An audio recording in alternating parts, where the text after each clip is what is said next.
Sup?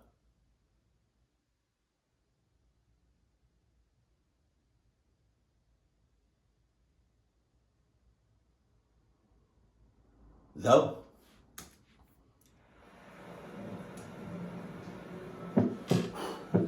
Right. I was on a late night walk one evening, and I stumbled upon a trail that I never knew existed. I go on walks quite frequently, mostly around my neighborhood. Sometimes I like to explore different areas that I haven't seen before. Okay. A few miles away from my house, there's a nice park that I like to visit sometimes. It's quite a large park, and I'm sure there are more trails than I even know about. As I was walking around, I noticed the opening of a trail that I have never seen before. It really piqued my eye, so before you know it, I was exploring the new trail. It was later into the evening, probably just after 7 o'clock. Dark as And shit. because of that, I really wasn't planning on going too far. The park had a curfew, and plus I didn't really want to be in the woods by myself late at night. After a little while of walking, I sort of ventured off of the trail, and I started exploring a whole new area. I must have walked over a mile, and that was when I realized that it was probably time to turn around and go home. You think? I was losing daylight by the minute, and I really didn't want to get lost out there. But just before I turned around, You know what okay, what? You know what would be dope if like he went out there and he had like sticky reflectors and he could put on the trees, and every time he pat, like he'll make like a little trail. So unless like your light gave out, you can go deep into the woods. You know what I mean? I wouldn't recommend it, but you can go deep into the woods and then, you know,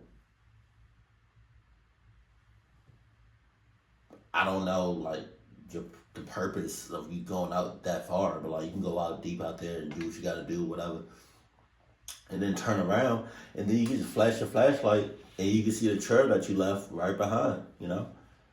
But it will be clucked up if you left a trail of reflectors, and you knew you were going straight, kind of. And every time you put a reflected like a reflector on the tree, you turn back. So it's like you walking, reflector, walking, reflector. And every time you put a reflector on a tree, you put your flashlight on to make sure it's still there. But what would happen if you went kind of like too far? And all the reflectors was gone. Oh my God, it's tough. It's rats. I noticed a cabin to the left of me, in the distance. I don't know why, or what compelled me to walk over to the cabin to take a better look at it, Cluckness. but I'm really glad that I did. However, this night was by far the most terrifying night of my life, and what happened was something that you would see straight out of a horror movie. As I approached the cabin, I could literally feel it getting darker outside. And in the back of my mind, I was thinking that I should have left. But something inside of me was extremely interested in the cabin. I began to wonder just how far I'd walked, because I thought I must have been on private property by now. This park that I'm talking about isn't a campground or anything either. It's quite literally just a park. Now, I have been going to this park since I was just a small child, and I never knew there was a cabin out here. It was the last thing I expected to see. At first glance, I couldn't tell if it was inhabited or what was going on with it, because it looked like it hadn't been maintained in years. I walked around the cabin, all while keeping my distance to at least a good 20 feet, just in case there was someone inside or around the area. That's close as hell. Out of nowhere, though, I heard a really loud sound that sounded like someone was pounding on something. It spooked me at first, and I almost ran away. But I decided to take a few steps closer to try and find out where it was coming from. Why?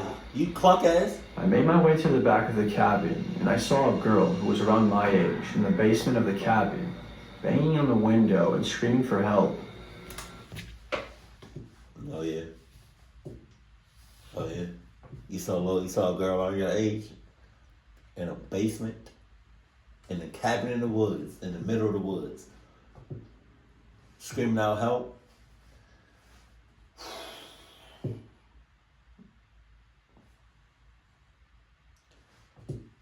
Sorry, not sorry.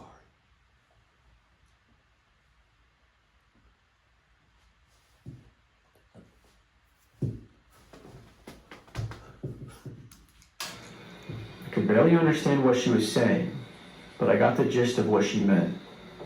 I could pretty much tell right away that something was horribly wrong. I ran over to her immediately and I tried to get the window open, but then she looked at me with an even more frightened look in her eyes, and she put her finger up to her mouth. I picked up pretty quickly that she was telling me to be quiet. I realized that I wasn't going to get that window open, and I also realized I had to act fast. So I took out my phone to call the police, but I wasn't getting service. Oh, of course. My heart started to flutter as I didn't know what to do. Flutter. I got as close as I could to the window, and I wrote on my phone in my notes app, and I asked her if she was in danger, and she shook her head yes. Then I But asked, I mean, this like a, I don't know. I don't know how I feel about stuff like this. Because, like, you could really be in danger, or it could be a setup. Like, I don't know, man. I don't want to take my chances, though. if she knew if there was anybody else in the cabin or around the property at this exact moment in time, but she shrugged her shoulders, implying that she had no idea. I told her that I was going to get her out of there and to stay calm. I ran around to the front of the cabin, and as quietly as possible, I tried to open the front door. Wow. Of course it was locked, but I at least had to try. I then walked around the whole perimeter of the cabin, and I tried to open each of the windows, but they were all locked as well. My heart started beating faster and faster the more time went on, and as my anxiety was peaking, because I really didn't know what to do. I ran around the woods, and I was looking for something that I could use to smash one of the windows open. I know he talking, and I'm trying to, like keep up what he's saying. But it's hard because it's like you got a moving background. And I was just thinking to myself, like, him driving, whoever's driving in these woods right now, I've been in a situation like that. You know how scary that shit is? Scary as hell. And unless, like, your headlights is not that bright, I mean, like, unless your headlights are, like, really bright without the high beams, you shitting bricks. And it looks like you moving kind of fast too, but like you might want to slow all that shit down. Damn. After a few minutes, I came across a pretty large stone that I thought would do the trick. I ran back over to the girl and I showed her the stone, and I told her to back away so I could try to smash the window open. I then threw the stone as hard as I could at the window and shattered the glass completely. She immediately jumped up, and I grabbed her hand to try and pull her out. Hey! Hold on. It wasn't working, because the window was just too small for her to fit through. So that's when I did the unthinkable, and I faced my fears head on. I went around to the side of the cabin, and I shattered one of the main windows with the same stone. I peeked my head inside a bit to make sure there was no one there, and to my liking, I didn't see anyone. They probably something. Yeah. I then jumped through the window as quick as I could, and I grabbed a knife from the kitchen area, just in case. I then investigated each room thoroughly, and it didn't seem like anyone else was there. I rushed my way to the basement, and I found the girl. Somebody had her locked up down there, all by herself, in a 5-by-8-foot cage, give or take. She was half naked and had a bunch of bruises all over her body, along with scars and dry blood as well. There had been a man who had been keeping her hostage down there, starving her to death and abusing her, physically, emotionally, and even sexually. She even told me that the man had been forcing her to take an absurd amount of drugs like LSD and methamphetamine. I then looked around the basement, trying to find something that I could break the lock with that was on the outside of the door. I eventually found a sledgehammer, and I took it, and I was able to pry the lock open with it. I immediately ran to the girl, but she was so dehydrated and starved that she could barely even walk. I got her upstairs, and I put a pair of shoes on her that I found by the front door, and I helped her put them on. We moved as fast as we could and headed straight for my car. We had a long walk, so it was going to take us a while, especially with her limping and me having to carry her. As we were making our way down the front porch, we heard a car in the distance. Jesus. By now it was getting dark, and we could barely see. But Emily, the girl that I was rescuing, said that it was most likely the man who kidnapped her. I didn't want to challenge that or find out for myself, so we continued walking. He was approaching us now, and we had to move fast. Otherwise, he was going to see us. We moved as fast as our legs would let us, given the circumstance, and luckily he didn't see us. And we were long gone out of sight before he even got to the cabin. I don't know how long it took him to figure out Emily had escaped, but we had never saw him again after that. I took Emily to the hospital, and she told the police everything she knew about the man and what happened to her. I stayed at the hospital with her for a while until I got the okay that she was going to be okay. I never really got the chance to make a proper statement to the police, and I don't know where Emily is now, but I imagine she is doing much better. This was over 2 years ago, so hopefully she's healed from everything that has happened to her and was able to find peace. As for me, I still have nightmares about what I saw that night and what happened. I wish I knew more about the aftermath and if the man ever got caught, but I don't. That week, my husband and I were in the process of moving out of state, and we had a lot going on. That man could very well still be out there somewhere, doing who knows what. He very much is. This took place when I was 15 years old, just over 3 years ago. Jesus. My friend and I used to play hide and seek in the dark outside at nighttime. And we were able to hide anywhere we wanted. Nothing was really off limits hiding-wise. However, we usually wouldn't run off too far, as we just never really wanted to do that. This one time, though, when my friend Alex was the seeker, and I was the one that was supposed to be hiding, I kind of got carried away, and I ran to the woods. Because I thought it would be funny, and that it would make the game more interesting, as I knew it would take him much longer to find me. Because we've never really played in the woods before. Yeah. If I was the person looking for you and you hiding in the woods, yeah, I'm gonna take a long ass time finding. Matter of fact, I'm not even looking for your ass.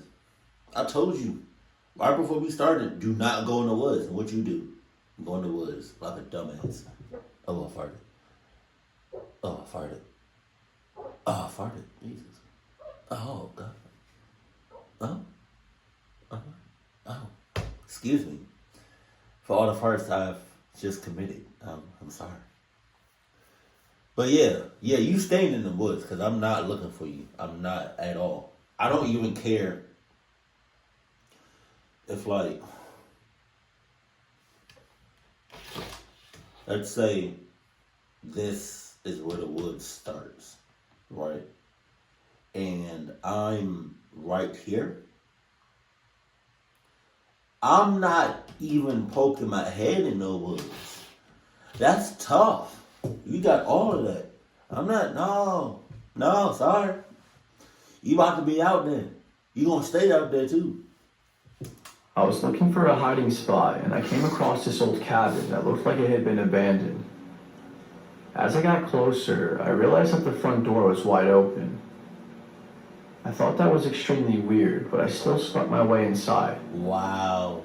I was being cautious though, as I wasn't 100% sure if there was going to be someone in there or not. Wow. I mean, you never know, right?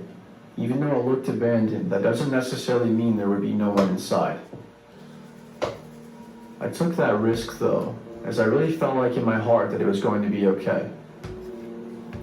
I found my way to one of the bedrooms, and I waited for about 10 minutes, and I started to get pretty bored. I didn't really think it through that hiding this well was going to bore me to death. So right as I was about to expose myself or find another hiding spot, Oh my god. I peeked outside of... It's so good. I'm sorry. I wouldn't have gotten it if it was like off to the side, but like it's right here. It was on the floor, right next to my desk, and I just kept looking at it. I was like, "You want me to eat you?" Wow, that was. Please don't take that out of context. window. I saw a black silhouette of a person that was heading my way. Now, I wasn't sure if Alex could see me, but I ducked under the window just in case he were to spot me. I held my breath and I tried my best not to move a muscle so that way I wouldn't make a sound. I then started to hear him getting closer and closer. I could hear the sticks and leaves beneath his feet crunching with every step he took, until eventually it sounded like he was right next to the window. Then all of a sudden, out of nowhere, I heard the loudest pounding sound I've ever heard in my life. I practically screamed as it jump scared me so bad. I was actually kind of annoyed, and I didn't find it very funny at all that Alex was messing with me like that. He banged on the window a solid 4 or 5 times, but by the time I peeked my head up, he was gone. I then started yelling Alex's name, and I was telling him I didn't find any of this very funny. But then out of nowhere, I heard someone barge through the front door, and they were heading my direction. I made sure to shut the front door behind me when I walked in, so that kind of freaked me out even more. Every footstep grew louder and louder as he was getting closer to me. I could hear every step very clearly on the hard wooded floor, and it scared the hell out of me because I began to fear if it was even Alex. I looked out the window again, and I saw somebody with a flashlight. Thank you. Holy hell, that's when it hit me like a truck. Whoever was in that cabin with me most definitely wasn't Alex. Cluck you. Excuse me. Thank you for your understanding. Bless you. I just say cluck you because, like, you know the difference, you know? From, like, you know, your friend's footsteps and, like, them heavy-ass, grown-ass footsteps. Because Alex was standing right in front of me. I opened up that window so fast and I jumped out of there, not even caring about how I landed. I managed to land on my feet though without hurting myself, and Alex pointed his flashlight at me. Oh, God. I wasted no time at all and I ran all the way home. I yelled at Alex and told him to follow me and that there was a man in the cabin that I was just hiding in. I'm not sure if he was a random man or if it was the person who owned it, but I didn't care. I was gone. Alex thought I was messing with him at first, I believe, because it took him a second before he started to run with me. Wow. Alex later confirmed that he thought I was joking at first until he saw the man for himself, staring out of the same window that I was hiding by in that room. The man had his head poked out of the window and was staring at him. I told Alex everything that happened as soon as we got back to my place, and we didn't tell my parents at all. Alex believed everything I said, as he had no reason not to. He didn't tell my parents because technically I was probably in the wrong. I shouldn't have even been hiding in that cabin in the first place. I definitely learned my lesson though, and haven't done anything as foolish as that ever since, That's believe it or not. cap. That's cap. I'm just lucky that nothing bad ended up happening, and that I got away unharmed.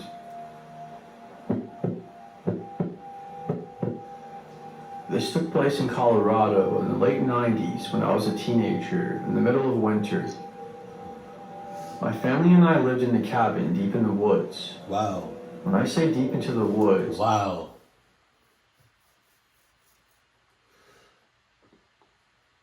Your family's a clucky. You have a cluck family. I just want to let you know. That's crazy. That's crazy. In the woods? That's crazy. Ouch. Ow, ow, ow. I mean the nearest store and house was at least a 30-minute drive from our cabin. 30 minutes? It was probably around 10:30 at night, and my father worked night shifts, so it was just my mother and I. It was just a usual night until things started to go horribly wrong. We were finishing up with dinner, and my mom was cleaning off the table, and she asked me to do the dishes. So, of course, I did. I was waiting for the cold water to get warm.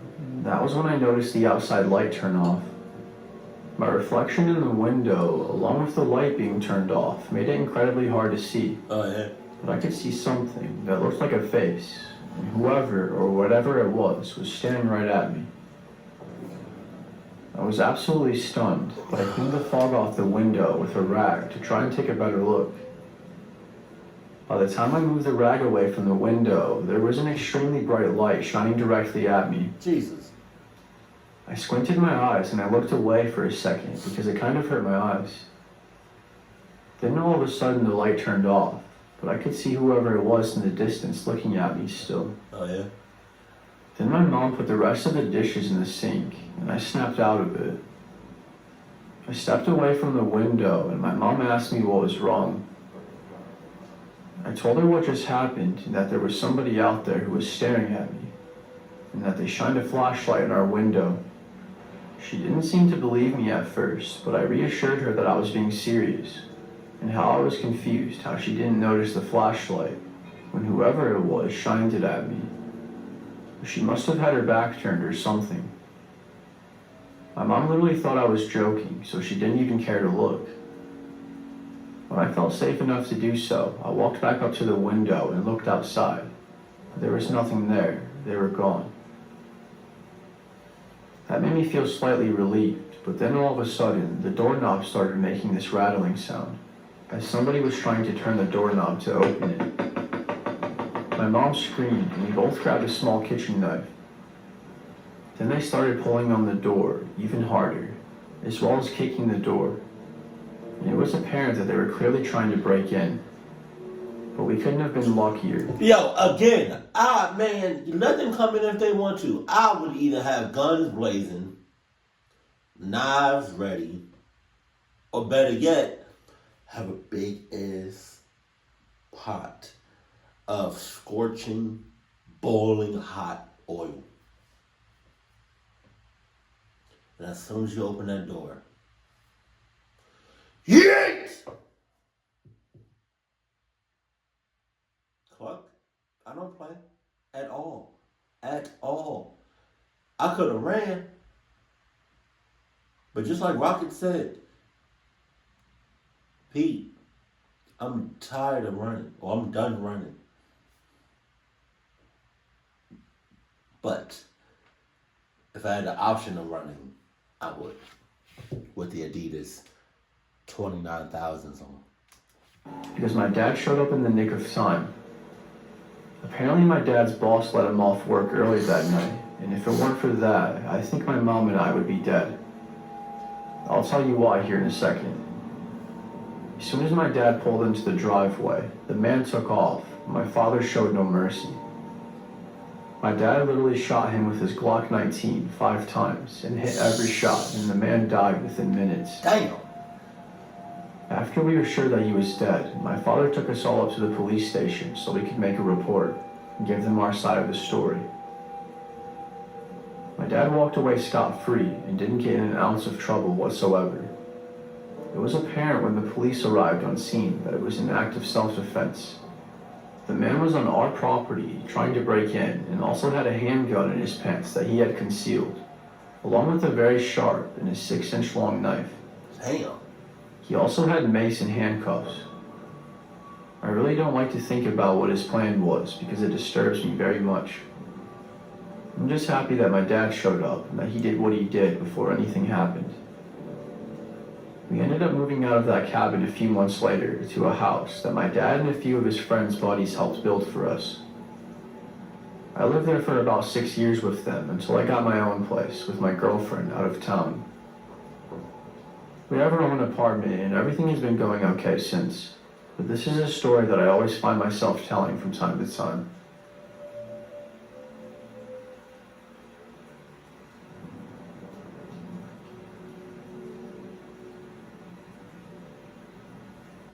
Oh, okay. It's the cabin in the woods.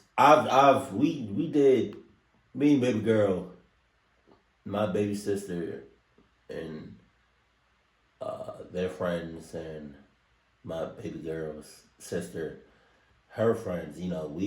There's a video of actually.